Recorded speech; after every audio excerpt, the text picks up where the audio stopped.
So, ayan. Hello, everyone. Welcome back to my channel, guys. Ayun, nakita na nga. Ayan. Dahil may papakita akong kinakaanuhan ko, guys. Ayan, napakita ko na lang. So, ayan, guys. Sabon ng Hakuji na, na bleaching cream. Tatlo ang laman nito, guys, na 70 grams ang niya, sa pack niya, guys. Ayan. Try natin yan. Gaganda tayo, magiging kamukha natin si Ma'am Shahamita. Charot, hindi gaganda, mag-glow lang. So, ayan guys, yung kanyang bleaching cream. Dalawang kinuha ko kasi para isang shipping na lang.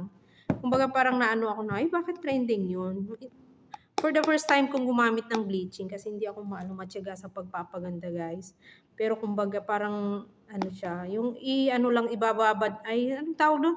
Ibababad na lang. Babandawan lang na hindi kasi yung parang tipong gagandahan mo, i-bleach na nga lang talaga. Ang dami kong sinabi, sana naintindihan nyo yun. Sana yung nabuksan ko kasi na-open ko na rin guys. So ito nga siya. Ayan, na-open ko na rin kasi pang-upload ko dun sa ayan guys. Yan yung amoy. Amoy laman. Hindi nyo maaamoy. Pero ako ang aamoy sa inyo. Ang amoy niya guys is pabangong Gucci Guilty ang amoy niya. Mabango siya, promise. Ang bango. Parang magsistay sa balat yung amoy niya. Magstay nga siya kasi ayan. Tinry ko dito kasi pang-upload ko sa Reels. So ayan siya, magsistay. Ito siya, hindi ko nalagyan. Ito lang yung nalagyan ko. Ayan. Ayan. So ito nga, ang bango niya. Guilty Gucci ang amoy niya guys. Marshmallow nga daw ang amoy niya. Nakakain ako or naamoy ko yung mga marshmallow. Pero hindi siya gaano ganon.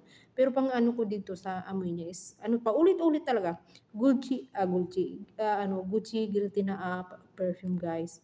Ang bango-bango niya. Ayan, yung ulo ko putol sa video. So, ayan guys. First time ko ngayon kasi kanina ko lang nabili ito. Kasi susulitin ko na kasi wala akong kasama. Hindi ako lalabas sa araw lang maglilinis-linis lang konti sa bahay.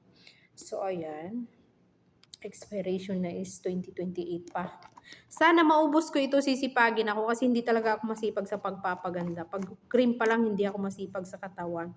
Kahit sa basin. So, ayan. Sana sipagin ako dito, guys. Kasi mahal siya. Ang mahal niya, promise. Hindi pare-pareho. Sa binibilihan sa online, may 125 ang isang set. Ito siya is 105 lang. 20 lang ang shipping niya. Pinakamura na ito na nabili. Kasi sa iba talaga as in, isang ganito sa isang set is 150 na. Oo. Pero dito sa nabilihan ko, siya, legit na mura siya. Dito sa Saudi lang, nasa Makkah lang kami. Legit na mura sa kanya, hindi siya masyadong sa patong ng niya. Ang tumaas lang sa kanila dati kasi 15 lang. Siguro sa tagal na, mag 4 years na rin yun na order ko. 5 real lang ang umakit. Siyempre, lahat nagmamahal. Ikaw na lang ang hindi minamahal, charot. So, ayun lang guys. Yun lang, naichismis ko lang yung pagka-ignorante ko sa sa pagpaganda. First time kong mag-order ng ganito. So, ayun lang guys. Thank you so much.